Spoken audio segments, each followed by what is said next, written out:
SMTN.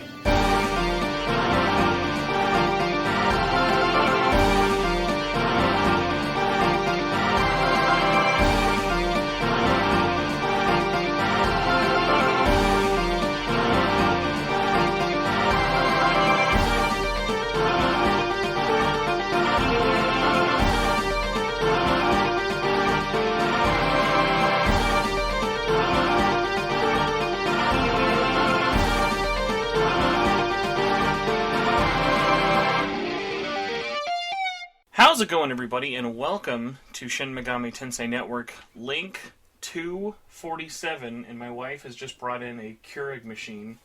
Can you open the lid, like, really loudly so the microphone hears it, and then close it? There you go. Thank you. That was your contribution. It looks very orange and very pretty. Is red? That's not a good sign. I've been in this room so long, I thought orange was red. I looked at that, and I thought, that's Naruto orange. That's not a good sign.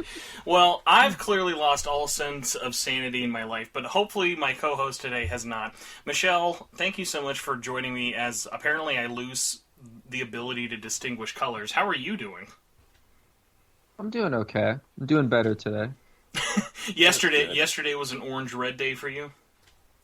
Something like that, yeah. So, it's been a minute, and thankfully I brought number one not talking about SMT5 expert Michelle on the show, because I'm going to be real with everybody. We're in like that awkward stage of like the holidays. People are kind of getting busy. I still have terrible work hours, and I'm in between other longer planned podcasts and things. Because like right now, I've been prepping to prep the spoiler cast, which finally has the people joining me on it locked and loaded and ready to go. And then on top of that, and one I actually would kind of like your opinion on, is by the time this goes live for everybody, which will be Tuesday, I'm going to make the SMTN Community Awards go live for voting. So basically, we used to do forever ago, and it was pretty much all done through like Google Forms and like the Facebook group, but I think I just stopped it just for like nonsensical reasons of just like we would pretty much just vote about it was kind of basically just like our community choice awards, but like I decided to kind of just bring it back and make it as granular as fuck from like a really nerdy Atlus perspective. So it's not just going to be like what's the best boy, what's the best girl. It's like it's going to be like specifically like give me just the most dumb, weird, out of left field nominations. So I want to ask you, if you were in charge, you can create any nominee you want, or not any nominee, any category. What is a somewhat Atlus-related award you would want to see given out? Man. I don't know. That's tough. I don't know. There's a lot you could go with, and most of my options would revolve around either Persona or 13 Sentinels in some way. No, not allowed this year. Nothing 13 Sentinels this year. Oh, damn it, you're right. I mean, what are we going to give them? Best announcement of a Switch port next year? That's true. They did do that. So, like, a good example, like one I know I'm going to do, that I'd be curious what your pick would be, is I'm going to put... And everything's going to have 4 choices always, and then for some I'll have like a write your own in option for the bottom. Like one I'm excited to see like what people's are going to be like.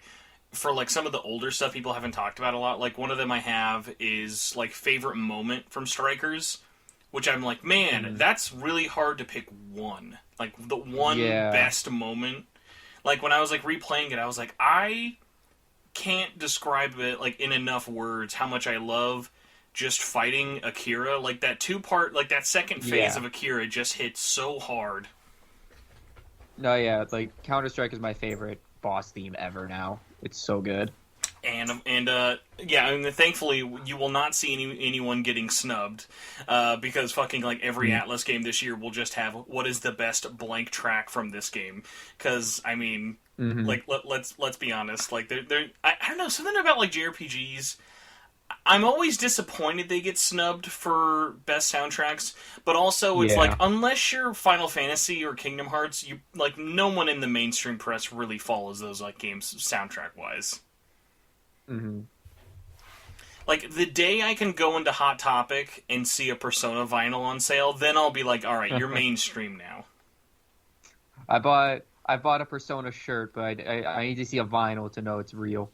You know what I want to know? I want when the day, because I've never even thought Persona 5 merch being like in stores was cool. Like, not even like in a hipstery way. I've thought of it more of like it's current as opposed to like Danganronpa getting shirts in Hot Topic years after V3. That's cool. That's like, wow. Yeah. What, like, if you told me 5 years ago there would be just a straight up Kokichi shirt in a Hot Topic years after the release, I'd be like, that's dumb. That'll never happen.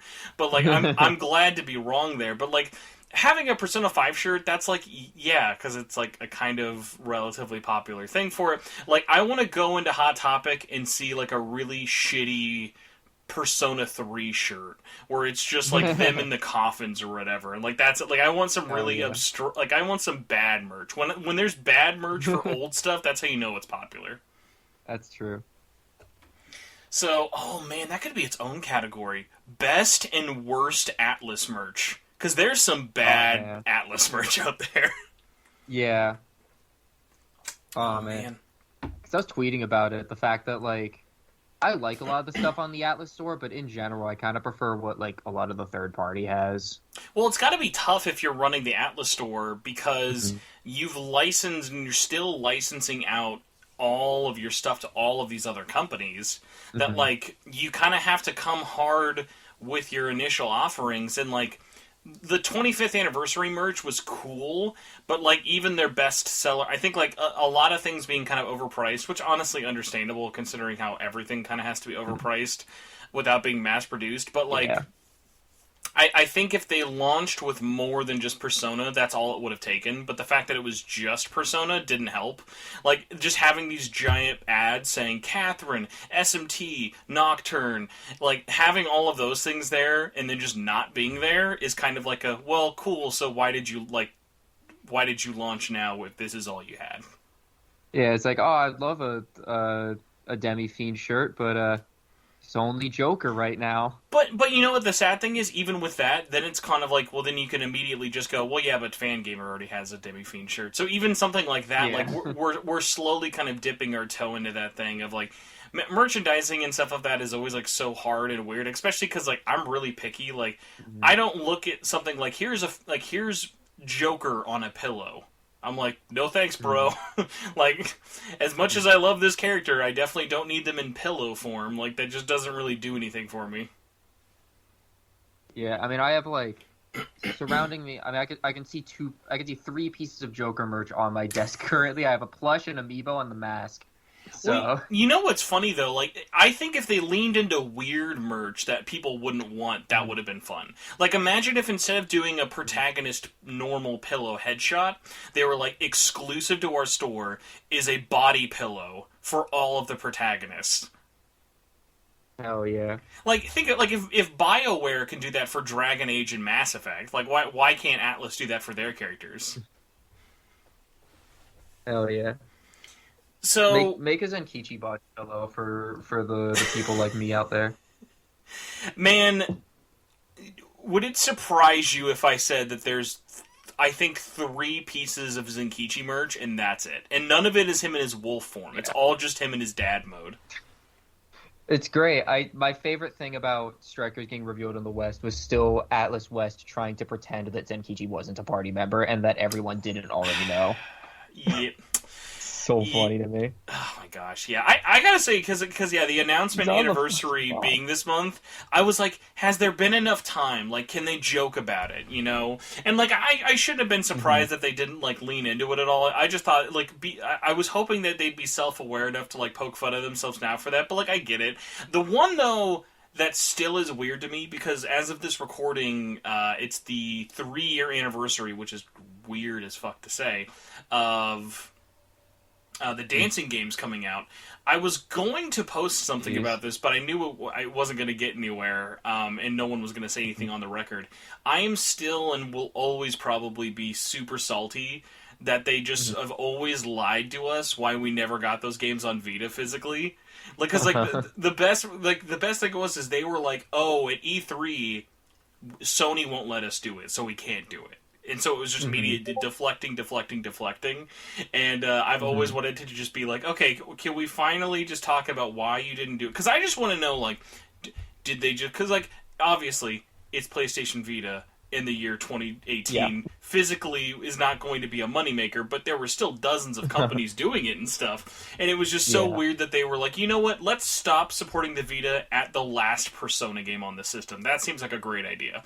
And it was just one of those funny things, because actually, that was around the same time the Atlus store originally launched.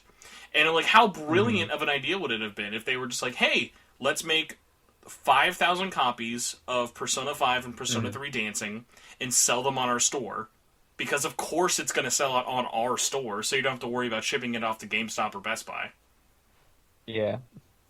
Do you think it's also funny just because, like, Persona's the reason people own a Vita, so it's like if there was any game that was going to do all right on it, it was probably those. Oh, those are... That's Even if it wasn't for that is a blasphemous statement, but only to me. I know most people listening are shaking their heads agreeing with you. They're like, yeah, Michelle, that's good. But whereas, like, I'm like, listen, I'm going to tell you all about Killzone, Tearaway, Ys 8... Don't even get me started on Assassin's Creed 3 Liberation. I could be here all day talking about Assassin's Creed 3. But once I was done with P4, my Vita was used to play Spelunky portably. I used it for other things. I care about my Vita. As a fellow Spelunky fan, can we just talk about how weird it is that no one cared about 2 even a half as much as they did for the first game? Yeah, 2 was very much like... It was big in that, like, circle of people that, you know, cared about it a lot. I think Spelunky 1 had a lot going for it in, like, the time it came out, where it was like, yeah, it was exclusive to, like, Xbox Live Arcade when that wasn't super common for indie games and shit. So, like, I think it had a lot more going for it back then. And 2 was also, like, how many years later? So that too, but... It was almost... I think it was actually, like, 12 or something. It was really, really long in the tooth. Yeah. Yeah. You see, the funny thing, though, with Spelunky 2 is it did that thing that I always love rubbing in people's faces, where it launched only on PC and PS4, and everyone was like, why isn't it on Switch, dude? If it was on Switch, it would have sold gangbusters. Michelle, did you know Spelunky 2 came out less than 2 months ago on the Switch, and no one has talked about it? I did know that, and that's because I care a lot about this game, but... but it's also like... I haven't seen too many people it's like, that added nobody... Like, nobody was like, oh man, like, it was all double dipping. Like, everyone I saw talking about Spelunky on Switch was always like, cool. Wasn't like, my time has come. I'm here. So for you, though, like, taking a little bit of a step back out of bashing Switch sales, apparently, what have you been playing? Because you're not playing 5. You're, I assume, not playing the server queue waiting game everyone else on the internet is with Final Fantasy XIV. No. My game. So I have a bit of a backlog that I need to get back to. I'm gonna try and finish Nocturne before I buy 5. I'm gonna. I cannot believe you've not beaten Nocturne. That is not a long game. Like, how far are you into it? I thought, like, last time I asked you were like 30 hours. Well, because the actual reason I'm not very far into it was just because, like, I was playing it, I was enjoying it, then, like, I kind of got into a funk where I didn't want to play any video games, and then I just forgot to go back to it for a while. The same thing happened now to Great Ace Attorney. I'm like halfway through the first game. I still need to finish it. That'll give you. Those are long games. Like, those are really long games, and that's 2 games. Yeah, and my current thing I've been playing a lot of, honestly, is I've been getting into Metroid.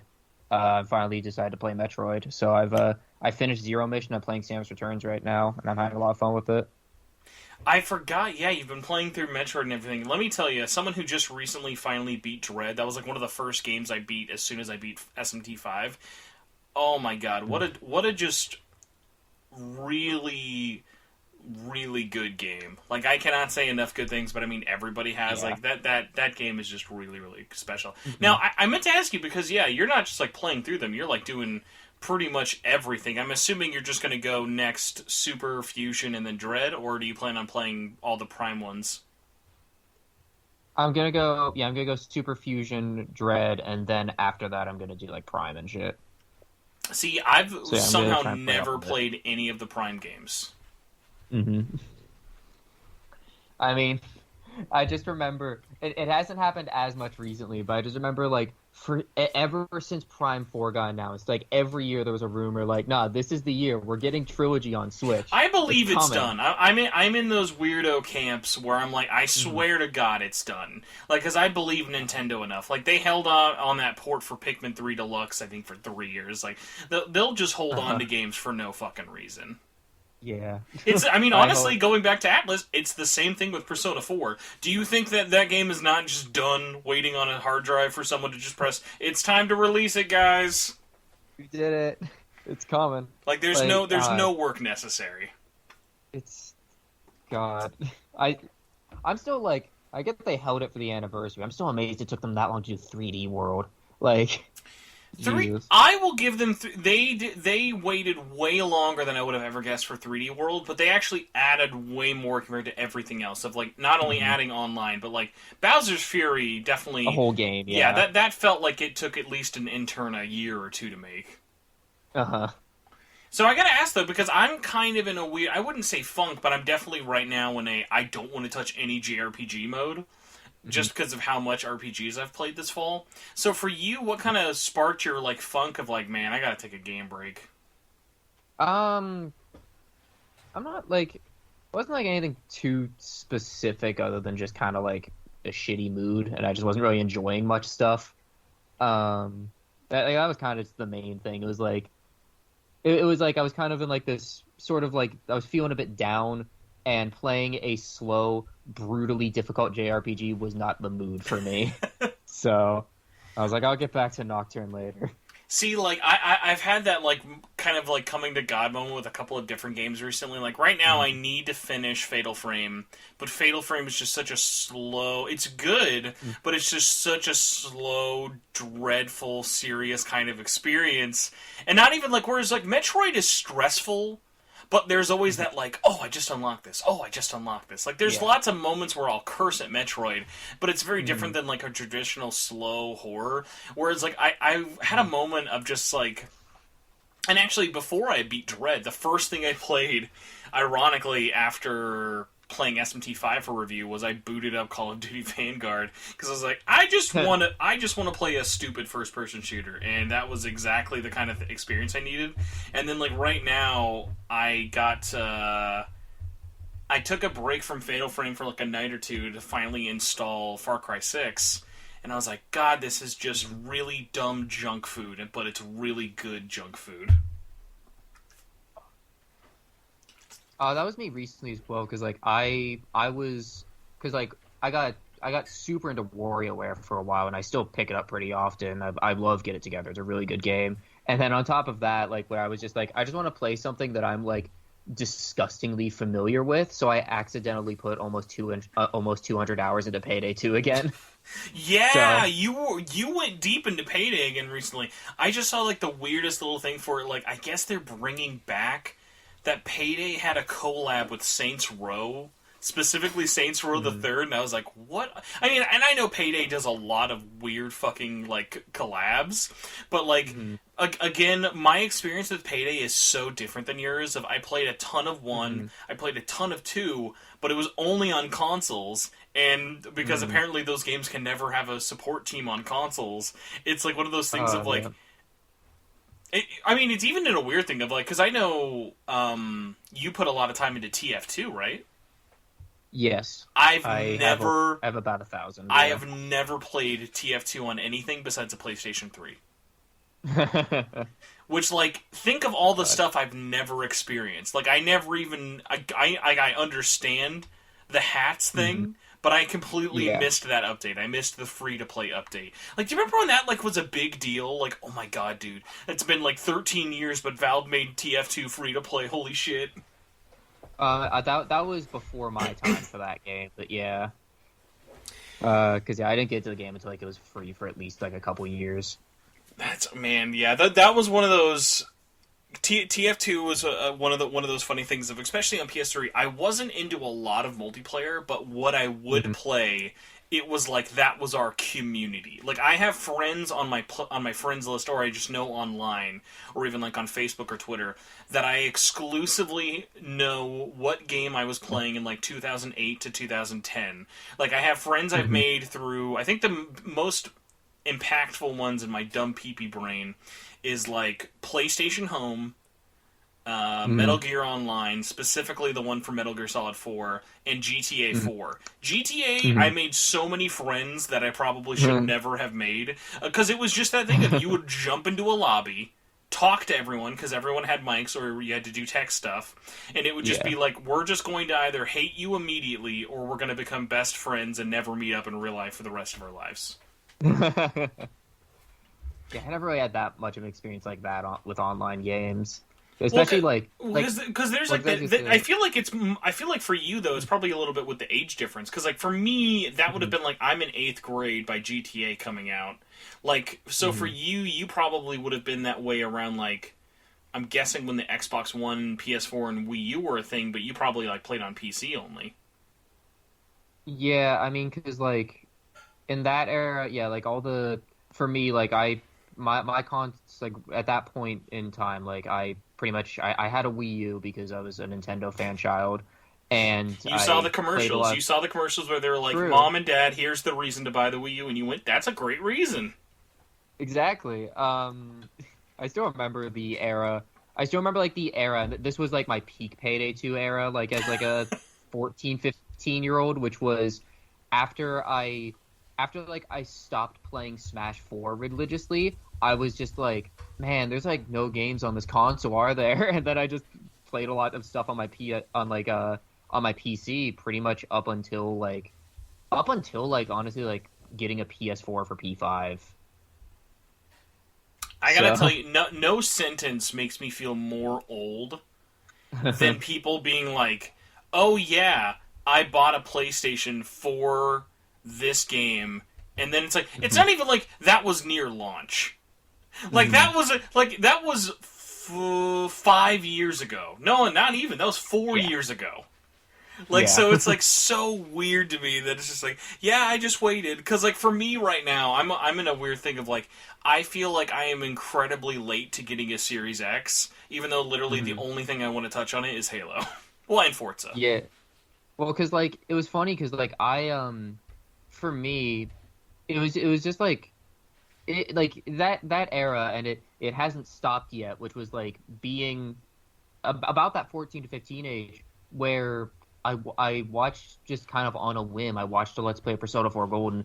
It took over my life. That's why I got a Vita. I wanted to play P4, and then I did the same thing with P5. I was like, I'm buying a PS5 just for this. I really hope just because of your story now that Persona 6 is only on the Xbox, just so you can be like, I've got to buy it, Mom. I know it doesn't make sense, but I've got to buy it.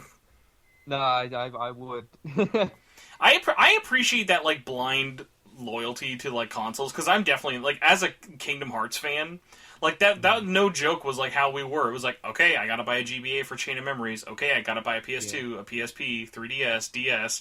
And that's why I always find it so funny when people are like, here's a good one that we can talk about. People now are like, finally, I've been a Danganronpa fan my whole life, and I can finally play them now that they're on the Switch. You don't have a phone, a PC, a PSP, a PS4, it's literally on every console except Xbox and Switch, and that was the reason you were waiting. Like, it's just so funny to me that like I love when people are like, I can't believe you've held this game hostage on the PlayStation 4. Yeah, you know, the system that sold almost as many consoles as the PlayStation 2. Like, it's just one of those, like, everybody... Like, I know nobody... Like, and people in the comments, please come out. If you are someone who wants a PS4... who doesn't own one, please comment below or tweet at me or whatever. Like, let me know you exist and why you don't own one. Because, like, with the exception of a year, like, but when the pandemic started, remember, like, they haven't made PS4s and Xbox Ones in almost 3 years now, just because they were trying to get next-gen stuff made. They're probably never going to make them anymore. But, like, you could find a PS4 or an Xbox for under $200 for years. They were not an expensive item to buy. Yeah. So like that's the one thing I can't get. I was like, I would get it if you're too cheap or don't have the money, and that's why you don't have it. As opposed to, like, if you've bought a Switch that at one point was more expensive than a PlayStation 4, you could have just then bought that instead. So, like, I always like the mental gymnastics of, like, I need to just get as much information as I can of, like, why do you like this, but you don't want to buy this to play it sooner? Like, because imagine, like, if you love Persona 5. When Royal came out, you were like, I'm only going to play it on Switch, though. It's like... nah, like, obviously, I'm you're fucking gonna buying play the it. collector's edition. I want the mask. I want to play this day one, yeah. It's like, on a, like, DR especially, it's like, it's everywhere. And it's not, like, my computer until this past summer was garbage until I got my new one. It was like super slow machine. I ran Danganronpa perfectly. Even UDG. The only one I couldn't was, like, the demo for V3 lag, so I got it on PS4. So, like, I was like, all right. But, like, they just run on anything, and I just love it's like, finally, the incomplete collection. I can play Danganronpa. By the way, the fact that came out, I know it's only been like a day and a half since we're recording this. The more I've learned about Danganronpa S, the more I'm like, cool, I'm never going to touch this. This is something I don't want. It'll be nice to look at for the art, but I will never want to touch this or put money into this game. I don't want to put money into it, but I'm going to play it because me. Well, like, I assume you haven't bought it already on Switch, right? I'm getting the collector's edition of Decadence. Oh, okay. So, like, I have thoughts about that, but I want to say this first because we could talk more about the collector's edition. The thing that I really don't like about Danganronpa S is that's going to come to PC and PlayStation and phones as a free-to-play title, right? Like, there's no way that's going to stay on. So, like, you've made a gacha only on the Nintendo Switch. Like, that's going to come to everything. Yeah, it's like not even like the Pokemon gacha type stuff that gets on Switch. Not even that stays exclusive. Those all go to phone. So like, yeah, S gives me weird yucky vibes just because I'm someone who likes Danganronpa for like the thematics and the story of it. Like, I'm not like in everything I see about it. It's like because like they could have made S I think a lot more interesting by doing three things. Obviously, these are going to be really expensive. They would never do it. Actually have it be worked on by the original series creator. Of course, that's not going to happen. Record any of the story. Of course, that's not going to happen. It's all just sound clips from 10 years ago. And number three, like, give it any level of, like if it was a from A to B, like, if it was just a game, like an A to B, this is it, then I'd be like, okay, I get that. But this is, like, it's like, imagine if they sold the, like, life... I always forget what they're called, because I think they're different in all of them. But, like, you remember when you beat Danganronpa 1, 2, or V3, you can kind of do the, like, school simulator?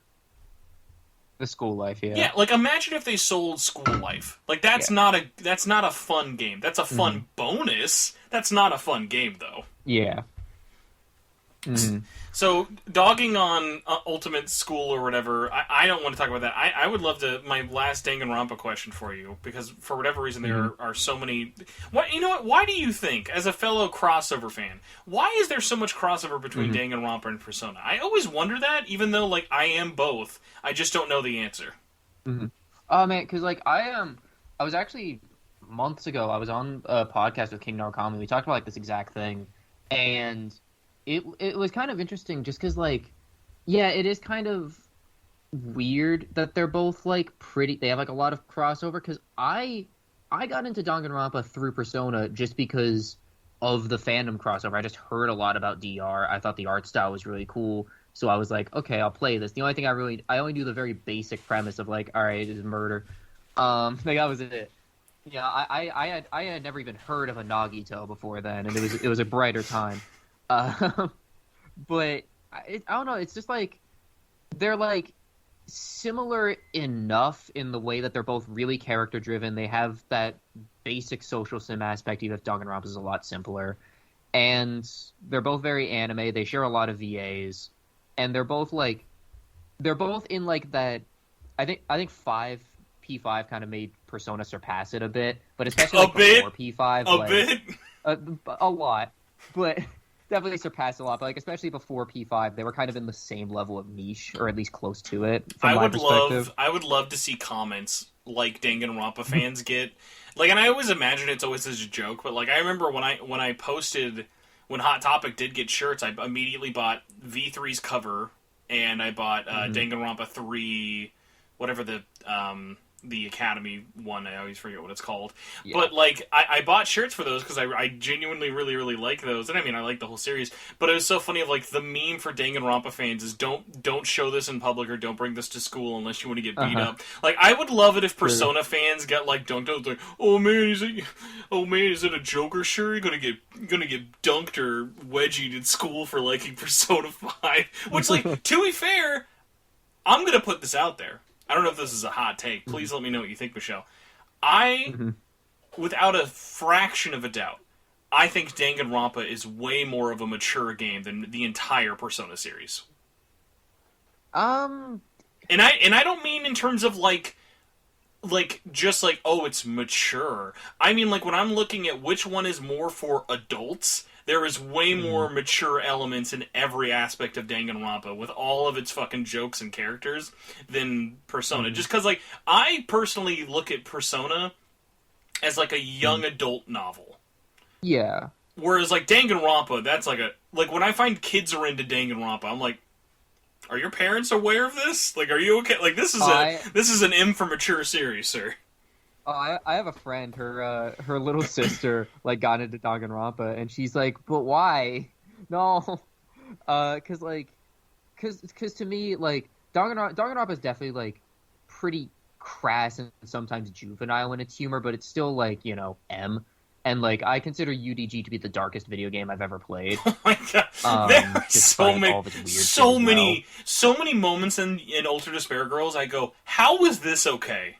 How is this okay? That, like, because, like, there's a lot. There's a lot that could still be said about that game. Yeah. Persona definitely has, like, a lot of, like, more adult elements. Also depends which Persona game you're talking about, of course. Like, I consider 5 to be one of them. It's sort of between 3 and 5. I consider 5, at least to the modern trilogy, to be the most mature because it's the most real with, like, at least the first arc, especially. My little brother. If my little brother was like, because my little brother's like 11, if he was like, I'm playing Persona 4, I'd be like, okay, that's fine. If he was like, I'm playing Persona 5, I'd be like, no, you aren't. Really? Don't do that. Not yet. Man, I don't know, like, even with P5, like, P5 is, like, it doesn't even dip its toe, it, like, dips its pinky toe into, like, being dark. Like, there's never a moment in P5, let me try and think, because, like, it tries. There are moments I would wish felt darker, but a lot of them always kind of feel like a half-measure step, because, like, even, like, I'll tell you this, because even with the first arc, because this is, like, a spoiler, but not really, like, when, oh my god, this is literally the second show in a row. I did this once with Adam, and now I'm fucking it up with you. What the fuck is Anne's friend's name? Shiho. I swear to god, I know that, but I just immediately blank on it every time I have to say it on recorded. Okay, I swear to god, like, if we actually saw abuse to Shiho, or Shiho actually jumping, and, like, we saw her jump, like, we see the whole thing, then I'd be like, whoa, that's dark. But it's always just like, let's talk about it, not let's show it. I think showing it makes a big like, imagine if Danganronpa, it's, dude, did you hear about how that guy died? No, you see how everyone dies in that game. Yeah, I mean, like, I definitely wouldn't let my brother play any Danganronpa game for a while. That's definitely not happening. Especially UDG. Like, my brother knows who Toko is because he's been around me for 10 minutes. How many Toko shirts do you own? You have to own at least a Toko shirt, correct? I do not own a shirt. I own a little wall scroll that a friend bought me, and that hangs above my computer. Next time I'm at Hot Topic, we might need to change that. I'll just only look for Toko shirts. I do need to get more DR merch at some point. Well, I'm thinking, I don't even know if this is real, but in my brain, I'm gonna make this and probably use this as part of our dumb thumbnail art, because I've already decided the clickbaity episode for this thumbnail has got to be Danganronpa is darker than Persona 5. But like, Awesome. I'm imagining imagine like a all over graphic print, but it's just all of Toko and Genocide Jack's art, like as like an all over print. Mm-hmm. Like I feel like that would be very easy, but also kind of work for her multiple personality thing. Yeah. I'd buy it. So, I don't even remember how I got on. No, so yeah, when we were talking though about like the dark thing, and I mean, I don't think it has to be, because I think for the story Persona's trying to tell, it doesn't have to do that. My only issue for that is more of, I think these games could and should be rated T. Like, none of them feel like an M-rated game to me. 4, I think, should be T. I've always kind of thought 4 should be T.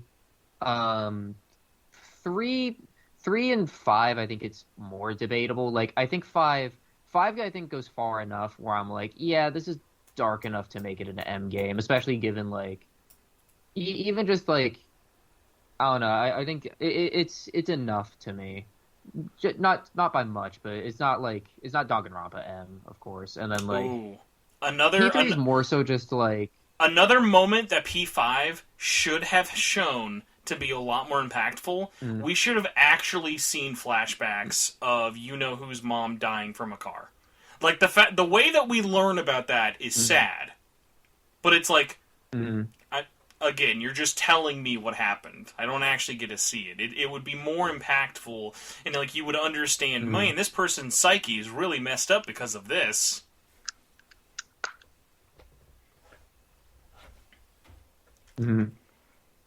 It's all right. It's all right. This game has like 3 other car accidents in it where someone dies. It's fine.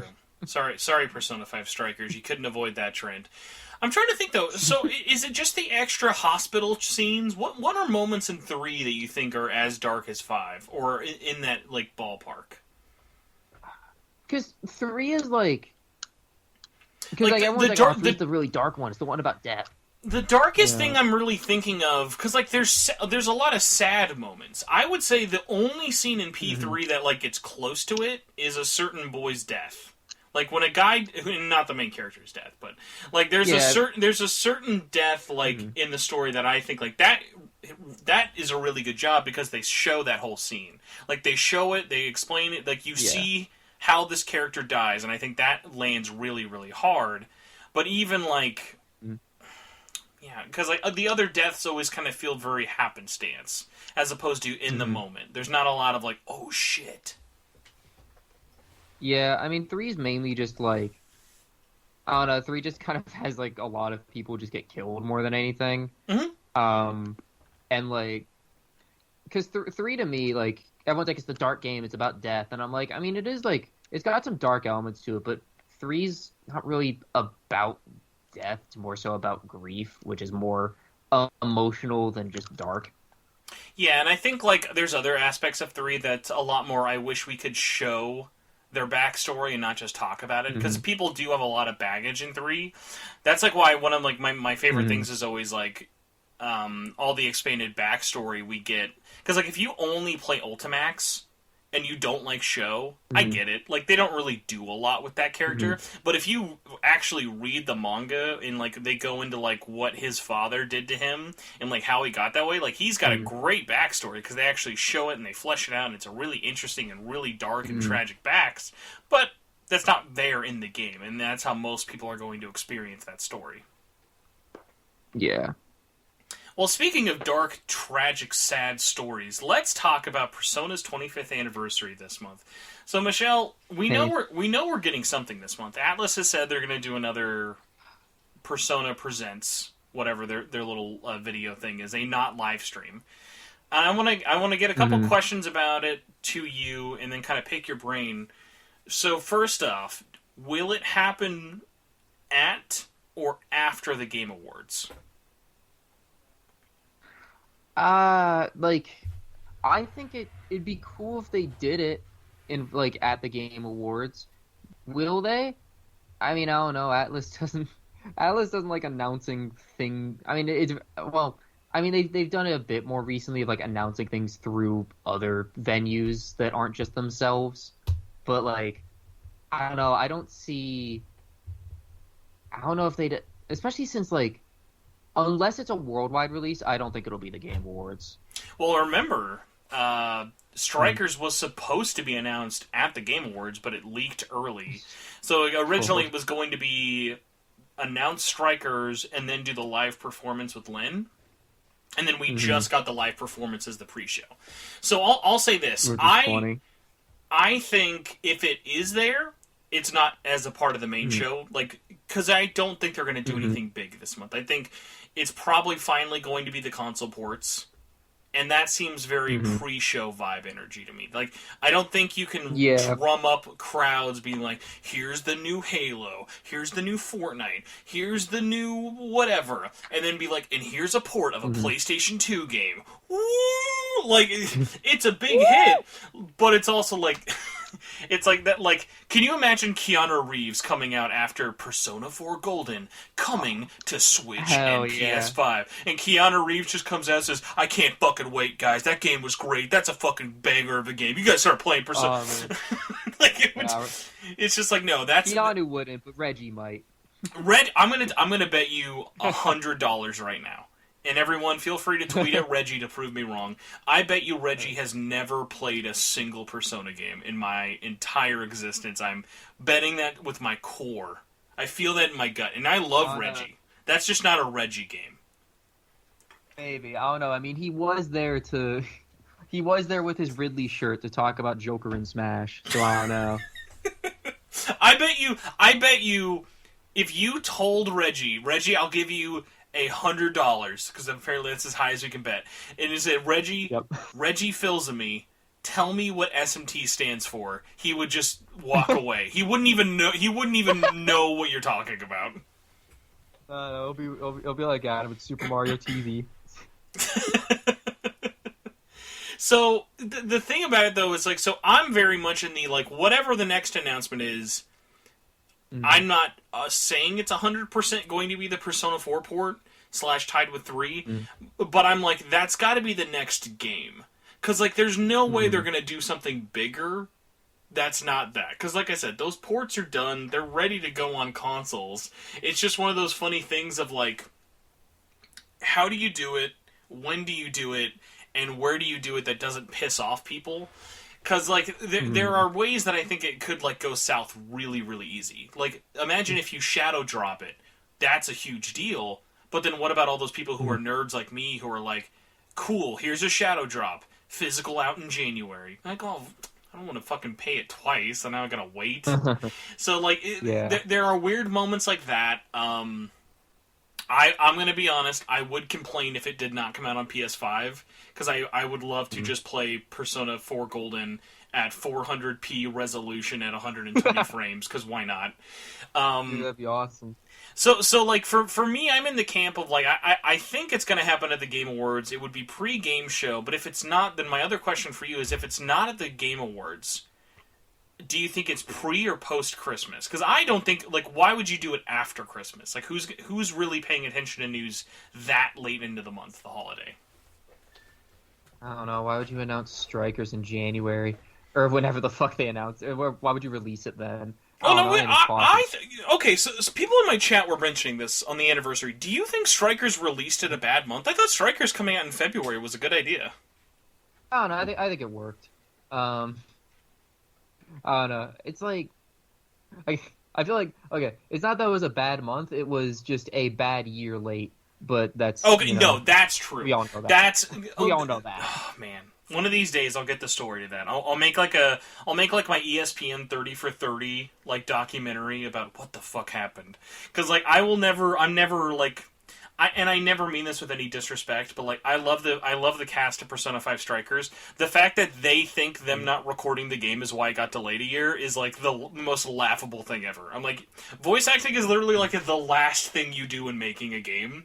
For, like, localizing it, so it's like, that is so not the case. Like, clearly, like, things slip through. Like, I would believe the pandemic affected it, but, like, not in a way where, like, it's all voice acting. Like, they were just waiting. Like, well, guys, we can't get them a microphone. Like, remember, even during the pandemic, they were fucking like live recording Attack on Titan's final seasons in closets. Like they were making that happen within like a week. Like it's a challenge. It's not a year-long delay challenge. Yeah, and I know like even like on her on one of her one of her autograph streams, I remember I was there, and Cassandra, the VA from Mona, she was talking about just like she was saying like, yeah, I recorded the whole game in my closet. So it's like they could do it. That's how they did it. Mm-hmm. It's like, why did it take a year? One day I will find the answer to that question, because I am so morbidly curious about what in the actual hell happened. But yeah, so for you though, do you think pre or post Christmas if we don't get it next week? Oh man, like I want to say pre-Christmas. I could also see with the way Atlus is and how bad they can be at announcing things. I wouldn't be surprised if it was like the last 4 days of December. It's somewhere they do a 28-hour marathon. No, a 25-hour marathon leading down to New Year's Day, and then at New Year's Day when the ball drops, they announce Persona 4 Golden coming to consoles. It's like, why did I wait for this?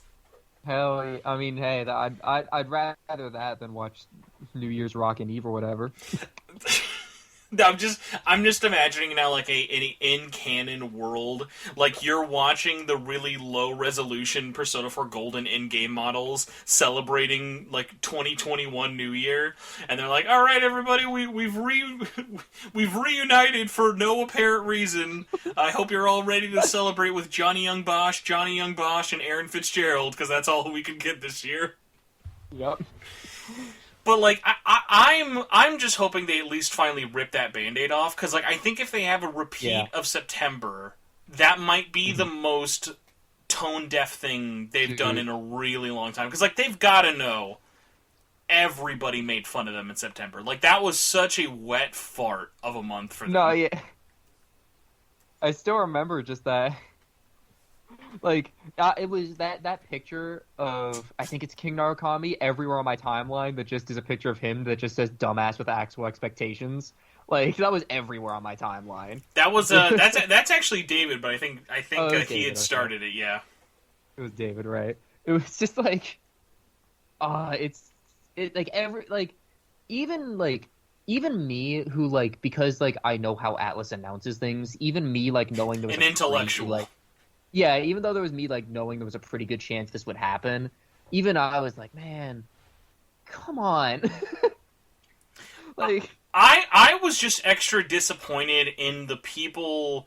Actually, yeah, going back to Narukami and David, like, the day that happened, where they announced it all, they were doing a big live stream beforehand of like, we're getting ready, guys, the announcement's coming, the first big drop, it's almost here, and it was like, I even like posted in the comments of like, I would not be hyping this up, guys. I would keep expectations real low, and not even from like any level of negativeness or like pessimism. It's like, they had one chance to do a big drop this year. It would be, they start the announcements with ports.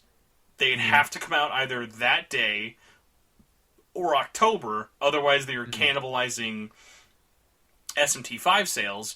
But then you realize Sega, in that 2 months, was already releasing 3 other big games: Lost Judgment, Monkey Ball, and Demon Slayer. So it's like, Monkey Ball was the Persona game personally.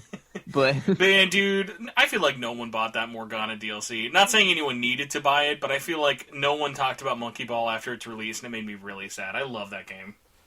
I need to get it, because I grew up with Super Monkey Ball Deluxe, and I still love that game, so I need to get the remake. Oh, I'm so sad you didn't get it on Black Friday. It was $20. What a steal. Yeah, no, like, I just... Like, I just see, like, all these Black Friday deals, and I'm like, man, I have literally no money. This sucks. You know what? That's a definite, like, sad adult vibe that you get, like, the older you get, of, like, Black Friday, when it's, like, the deals have never been better, and you're, like, you open your wallet and literally a dead fly just appears, so it's like, wow, this is my life now. It's like, man. Yeah, I was like, man, I wish I could buy I think, like, for... like the early December Steam sale that like just ended, or I guess that might have been part of Black, I don't remember. But I remember like I got one thing because it was a gift because my friend bought a bunch of us in our friend group Golf with Friends so we could all play. So that was my Black Friday. So, kind of wrapping us up with the topic though, because the thing that I knew it was going to happen, but I'm still even more sick of it than I thought I would be, is like literally as soon as like November was ending, everyone's like, I can't wait for them to announce Persona napkins this month, guys. Like now the meme is it's going to be shitty no matter what they do. And it's like, yeah, there's always a chance it's going to be bad, but it's like, I think, like, look at other aspects, because, like, I mean, going back to, like, how badly presented and communicated it was, I get people asking me at least once a week, hey, when's that Persona concert? When's that Persona concert? That was last month. That wasn't a free thing for everybody. Like, there's just no hype. Like, they immediately... Because, like, remember how excited we were when the anniversary site went live? They were like, 7 Persona drops. We've got 7 secret projects. And we're like, oh my god, I can... Like, they're gonna fucking make this the best anniversary celebration of all time. And now we're just looking at this like it's the fucking year 2 of Year of Luigi. Oh, man, like, it's... And, like, it sucks, because, like, I have... It can't, like, it's not just going to be 7 shitty announcements, obviously. There's going to be at least some games, and if there's not, then Atlus is dumber than I thought they were. But, like, man, it is just, like, I remember one of my favorites was, like, the day that, I remember, like, the day, like, the shitty September announcement happened. I remember just, like, seeing someone on my timeline being, like, you know, I've never been more ashamed to be an Atlus fan than I am now. And I'm like, but you should have at least kind of seen this coming. They announced Royal 10 times before showing us the game. Like, this is just what they do, and it sucks. But, you know, you suck it up, and you're like, all right, well, when they do show us a trailer, it's gonna go hard. So, at least that's the way I like to think. Fingers crossed. Fingers crossed it goes hard. Yep. Actually, that might be the last time you were on the show. I think when they announced all 7 of those, I think, and then I was like peeing my pants with like, they can't possibly blow this. No, yeah, I remember because you had me on for that. I was talking about that a lot because not only was I spamming Twitter, you brought me on, and then me and Adam did a video. So. Oh yeah, man. But yeah, I think that's pretty much it. You know, no, I do remember. There's one thing I do want to, because if we are going to be pessimistic, we're at least going to be realistic pessimist. So, it's not a game. We are getting something else announced this month. If it's not a game, what do you want it to be from Atlus Japan? And, like... It's hard to say, because I'm like, well, the obvious answer is a concert, but they already did that. So it's like... Concert 2, I don't know. Like, at that point... Because it's like, that didn't happen. We already have the merch line, so I'm like, more merch? Yay? They have announced so many merch collabs. It's like, like, I don't even get excited now. It's like, whoa, look, Persona 1 and 2 merch. Now it's like, okay, yeah, like, and I mean, it's great that it's there, but like, because there have been so many, it's like, you know what? Enjoy your ice cream collab. I'm sure it's great. Look, it gave me more Joker art, and that's always a win for me. But I don't know, like, the only thing I can think for, like, non-game announcement that might actually have some people excited is some form of anime or manga. Like, I don't know, like, if they announce the Royal animation and it, you know, looks like it was made with competence and not completely crunched employees, then maybe, you know, like, you know that's not happening. Don't lie to yourself. It won't. Don't lie to I'm yourself. not. I know it's not happening, but look, those P2 anime trailers, all right, they're gonna come true this year. You know, there is actually a big manga release coming out this month that I hope you've not forgotten about. I didn't even hear about it, so you have definitely heard about it. You've just probably forgotten about it. Persona 5 Mementos missions. Oh, that right. I thought you were talking about P2. Yeah, okay, Mementos mission. Yeah, I saw. That, I cannot put into words how excited I am about that. That actually, I think it's coming out, is it this week? I know it's December. Mm-hmm. I've just completely forgotten. No, it's the 21st, so we gotta wait a little bit longer. Don't forget, by the way, if you want that, there's 2 covers, and you know you gotta get both covers. Uh-huh. Well, because, like, let's be real. They're like, oh, okay. At least let me do Udon shilling for 5 seconds. They made an exclusive cover just for the Western release, only at Barnes and Noble. Like, what a big dick energy move! It's awesome. Oh my gosh, I'm very excited for that. Also, because everyone likes to forget, please do not forget we're finally getting a not shitty Persona 5 art book, officially and fully translated in English early next year by Udon, which I'm so glad. It's taken forever, but it will at least be nice that after all the delays, it will be the complete P5 art book in English, totally translated with all the interviews and commentaries, and it'll even have stuff from P5R, which not even the Japanese release did not even do. Nice. But mine's a weird one. Of like, I've thought of a couple, but then it goes back to, oh, that's games. Oh, that's game. This doesn't really work. But for me, yeah, it's so weird because like I think anything besides games is just gonna be like, it's gonna like be a half measure note for some aspects for it. But also, yeah, I think. Here's a dumb, out-of-left-field merch move, but I could believe them that they do it. Mm-hmm. For no reason at all, Atlus will announce... Let me make sure I get my numbers correct. 1, 2, 2, 3, 3, 4, 5. They will announce 7 amiibo for the Persona 25th, and every protagonist from every major game, 1 through 5...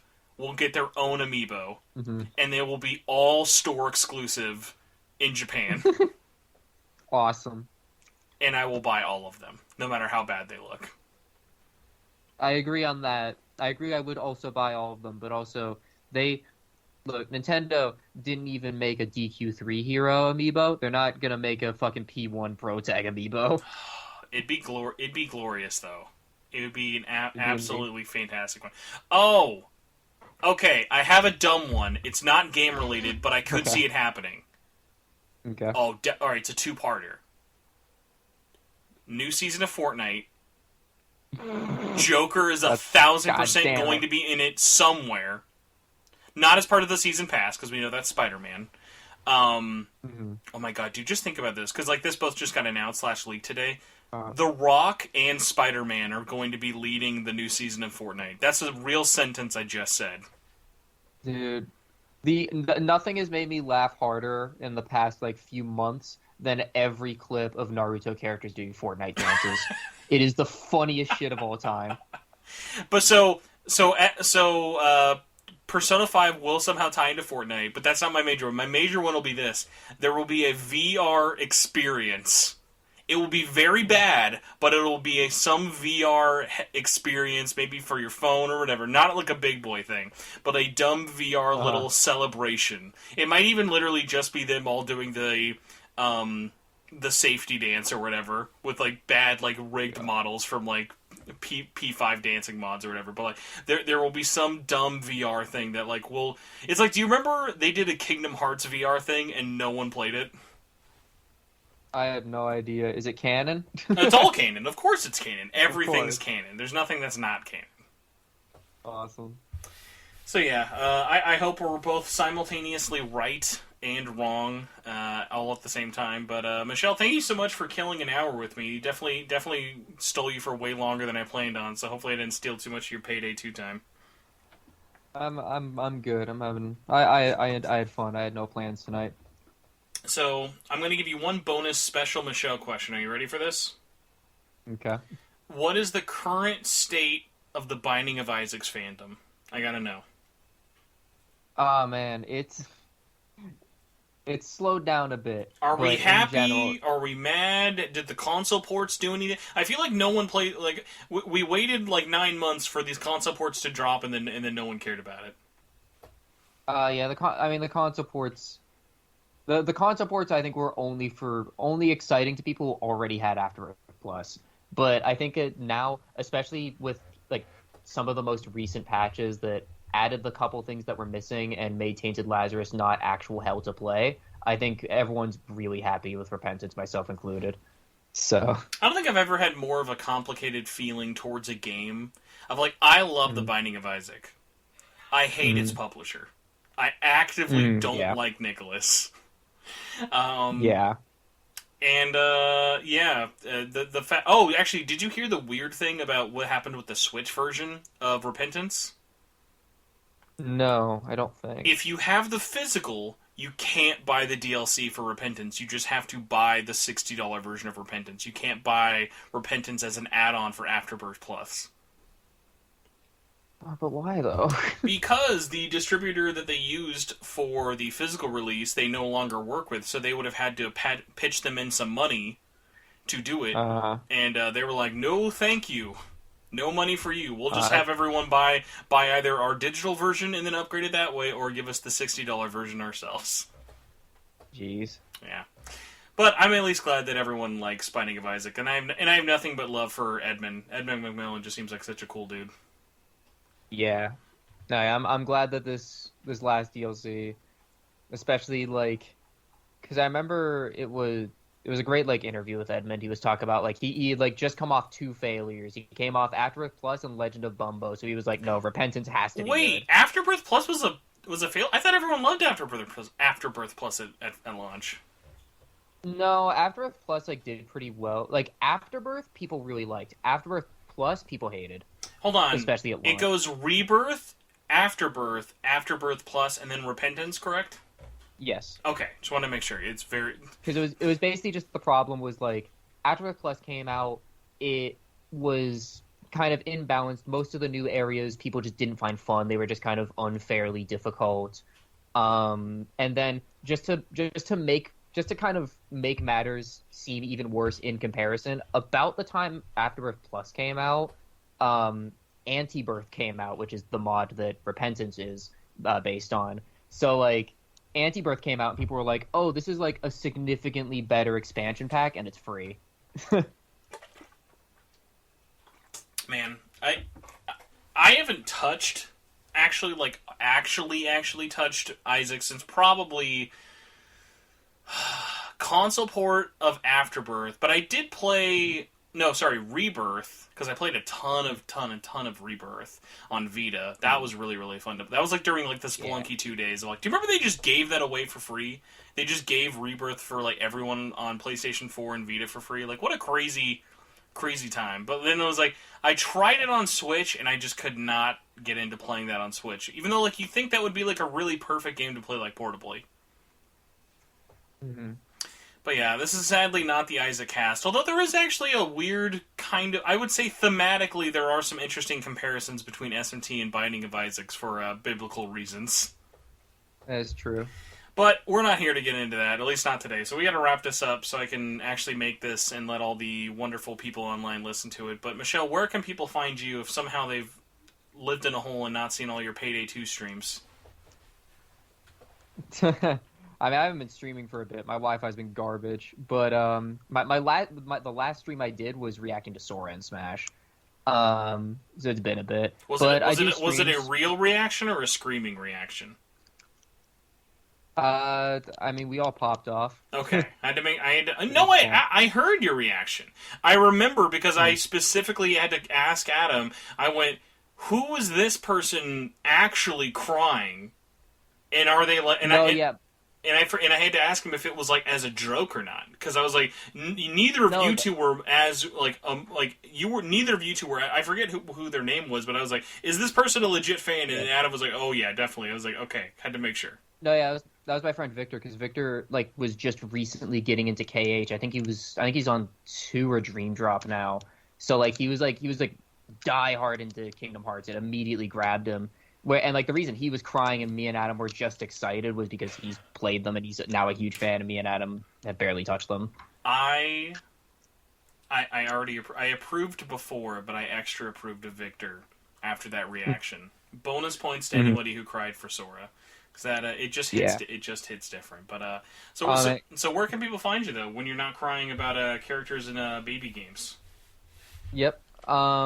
I'm on Twitch, twitch.tv/Senorish. Twitter is where I'm most active if you want to hear me actually have a meltdown over Across the Spider-Verse. That was what I was doing before we recorded this. So yeah, I'm on Twitter, Senorish there as well.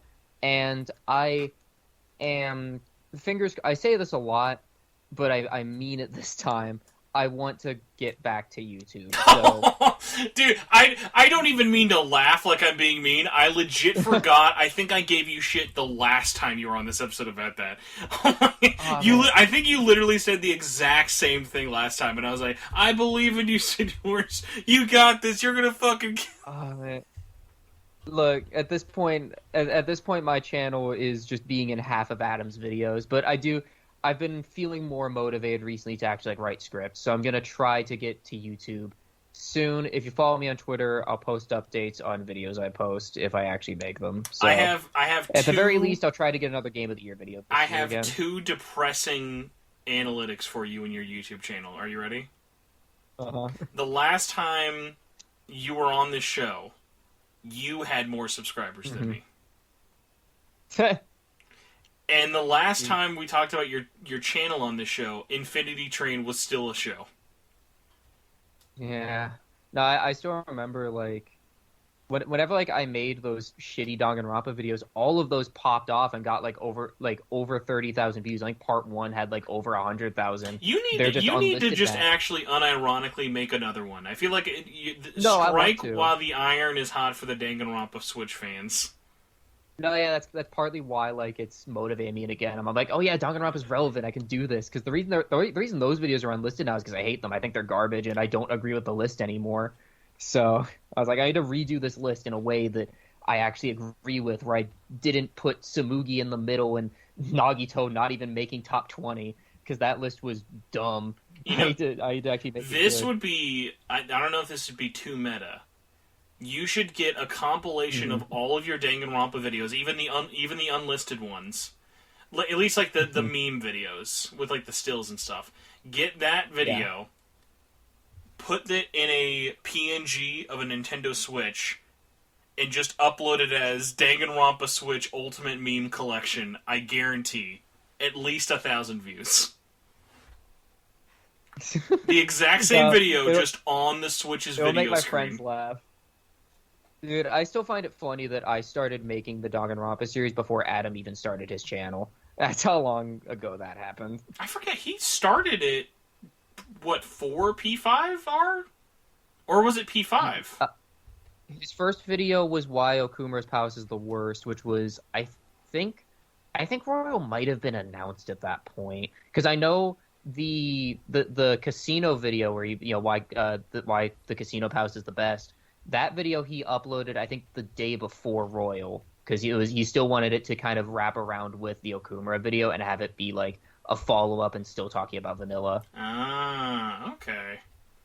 It's always so funny, looking and comparing all the different timelines for everything, how much of an absolute weird-ass disaster it always is.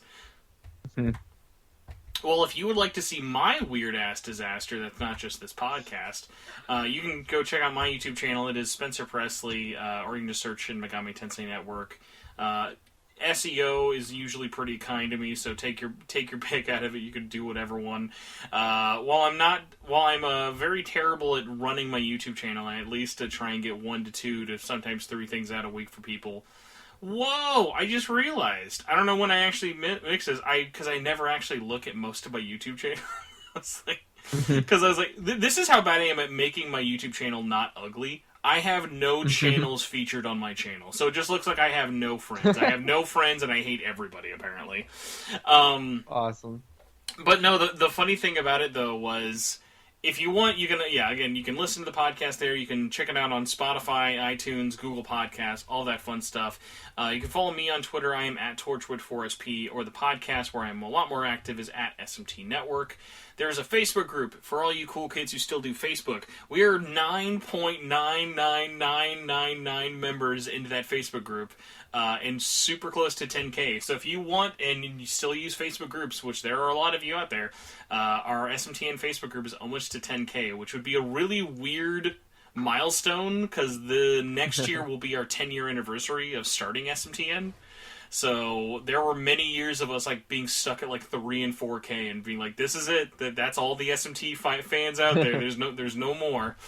But besides the Facebook group, there's the Discord. Links for all that stuff is below. think I'm forgetting anything else besides, of course, the most important thing I should have promoted first of all is Patreon. You can go to patreon.com/SMTN to help support the show. You can donate at the $1 and above tier to get the show early, like this episode, have exclusive giveaways.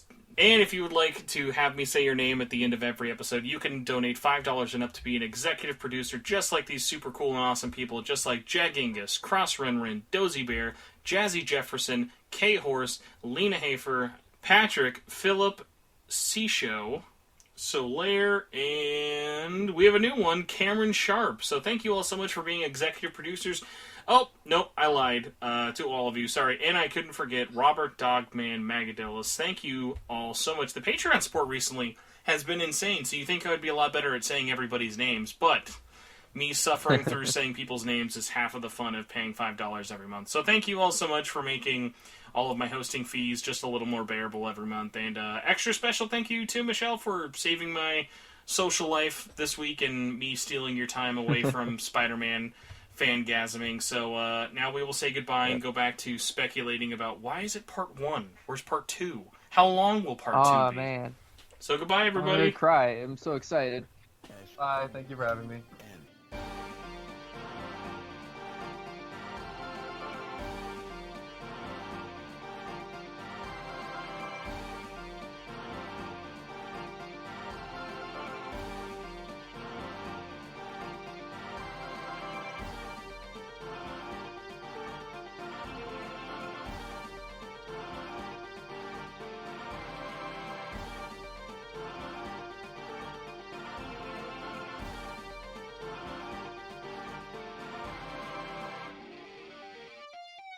Important blooper topic has to be this. I should let you go, but I have to ask you, because I've been dying to ask you this.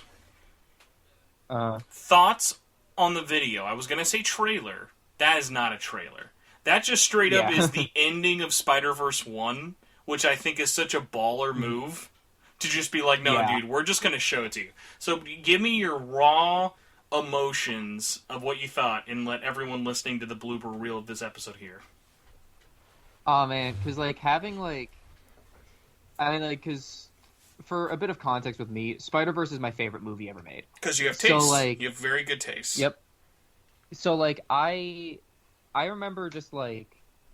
I was super excited, you know, the movie, obviously, you know, the movie ended with a cliffhanger, because it's Marvel.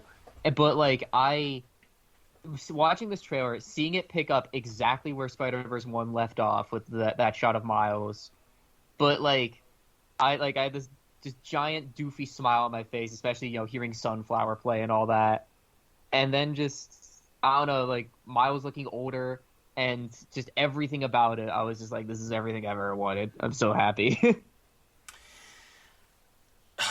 It was weird, because, like, it showed a lot. I would have thought it would have actually been a lot quicker and not as long. It was almost like 3 minutes.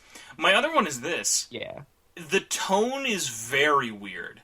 Like, I almost, like, and I don't mean to get fucking game theory, conspiracy theorist guy over here. I'm like, I don't think that's Gwen Stacy. Or at least that's not our Gwen Stacy. Like, she's weirdly, like, she's acting like she's going through, like, she doesn't seem like she's coming into our world for an important reason.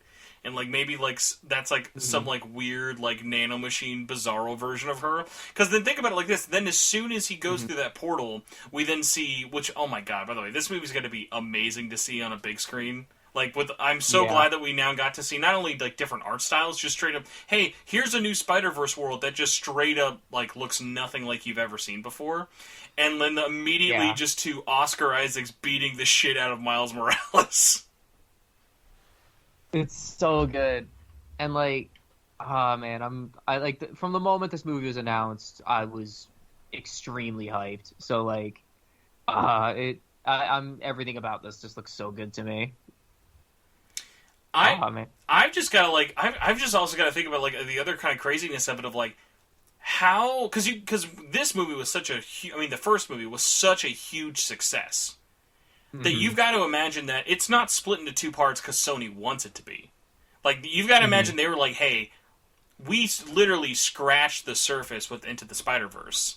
So, like, let's just fucking blow our load. And Yeah. because let's be real. If you're looking at Spider-Man No Way Home and are like, this is gonna be the craziest Spider-Man movie ever, I'm excited from a MCU aspect of that movie. This movie, Across the Spider-Verse, that is gonna be the craziest fucking Spider-Man movie ever. This is the one that like, because like I've watched I think literally none of the MCU, so like for me I'm just like Spider-Verse is like my only superhero thing I'm really into like currently. So like Not even the new movie next month doesn't do anything for you. it's not that it doesn't do anything for me. It's just that I haven't watched any of it. Like I haven't watched any of like it definitely looks cool. Especially Have you like, not seen any of the Tom Holland Spider-Man movies? No. Are you actually not. for real? Yes. You haven't, so including Civil War and all the other ones, any of his MCU appearances? Nope, I have not watched anything MCU, which is funny because like my dad and brother love it. No, yeah, it just kind of passed me by, and I just never really tried to go into it. Even if you, oh my god, none of them? No. You have Disney Plus, I assume, right? I like barely use it. It's something my family has. Oh my god, dude! Like, much. literally, I can't imagine having not seen Tom Holland Spider-Man movies are really good. Like, they're really good movies. Definitely. But the problem is, because they're all canon, is like they're great even on their own. But like, man, it hits different if you see all the connections. Like, the first Spider-Man movie without Iron Man would be a very different kind of movie. Like, you need that MCU Iron Man, and even the other stuff with it. But like, oh wow, that's like blown my. I can't even like. I've known people who are like, oh, I don't like them, or like I haven't seen all of them. But like, because especially with what Phase 4 of the MCU is doing, they're getting into their own Spider-Verse now of like weird shit. So like that's extra funny to me that you haven't seen that. I don't think any of them are better than Spider-Verse, but that's also because they're super super different. But yeah, that's Oh man, you've missed out on not only one but two very big dumb Venom movies. What are you doing with your life? Because I mean, admittedly, like half of the reason I watched Spider-Verse wasn't necessarily for Spider-Man, even though I am nostalgic You're a for Spider-Man. huge Post Malone fan. You're like, I'm ride or die Post. Let's go, baby. No, like because I grew up with the Tobey Maguire movies, so like especially Spider-Man 2. That was like I watched that countless times as a little kid. But like Spider-Verse, my main thing for it, as was the case I think for a lot of people, was the animation. I was like, this is gorgeous. I have a lot of respect and love for just animation as a medium, so I was like, well, I have to watch this.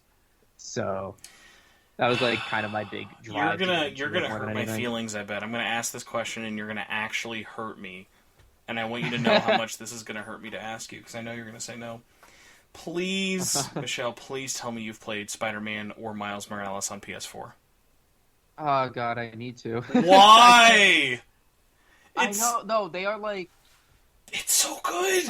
It's so good! They're in terms whenever like I have money to like buy stuff, they're always in the Amazon shopping cart, and then I'm like, nah, but they're number 2 on the list. I gotta buy something else. I'll give you this. The only and I said the same thing to Adam. Although Adam has a PS5 now, so he can't excuse it. Do you think you would ever buy a PS5? One day, yeah. I would say it. Then at least just wait till you have a PS5, because it looks so much better than the PS4 version, that it's like, oh, just wait for the PS5 one then. But no, yeah, like, because if you're a Spider-Man fan, there are a few things that, like, I just can't imagine not experiencing. Obviously, Tobey Maguire, just as an existing human being, that's an obvious one. Yep. Spider-Verse, and then Marvel's Avenger, now featuring Sean Chiplock. No, I'm kidding. The Spider-Man 2018 and Miles Morales. Oh my god, dude, Miles Morales too. If you think, like, because like for me, even taking the like fan servicey stuff out of it, like just the story of Miles, I think is better in Miles Morales the game than Spider-Verse. Which, like, actually the best part without getting into spoilers, she's actually a main character in both. You were introduced to his, like, kind of character backstory even before his own dedicated game. So, like, oh my god. And then oh my god, just now thinking about it, because you probably saw the trailer for Spider-Man 2. Now imagine how hyped you would get for that trailer if you had played both of those games. Oh my god, yeah, come. Oh, definitely. There's a lot of good Spider-Man stuff out there, unless you play Marvel's Avenger, in which case, everybody, I'm sorry that he's in there. Oh, man. I'm sure Sean Chiplock got a good check. Sean, if you ever want to come back on the show and talk about being Spider-Man, I love you, Dude, but... I saw the side-by-side of, like, the Avengers game and Spider-Man on PS4. And no, that's not even fair. My thing is this. I think that they did Spider-Man dirty in multiple ways of, like, I like Sean Chiplock a lot as a voice actor. I think he could be an interesting Spider-Man. I think they gave him the definition of white bread for personality. Like, he is just the most, I'm a teen. I'm live streaming, guys. I like my sandwiches. Awesome. I'm a New York... Like, here's the sad part about it. This is how you know, like, there was no heart that went into that Spider-Man in terms of a creative aspect. Like, I'm sure people who worked on him really care. You know there's no face under that mask. There's no moment in that game they're gonna, like, show his face or have it's like, Hawkeye's dog has more personality in that game than probably the entirety of Spider-Man. Like, that's the sad fact. Jesus. Well, on that note, everybody, thanks for watching the world's longest bloopers for SMTN, but I haven't done bloopers in like a year, so this was a blast. And I swear to God, any chance I ever get, I always talk about Marvel stuff for way too long, so I apologize for that, Michelle. Mm-hmm. Maybe next time I'm on, I'll have actually experienced more Spider-Verse, or Spider-Man. I want two things to happen before your next official podcast appearance. Mm-hmm. Either make a YouTube video, watch an MCU movie, or have played Spider-Man.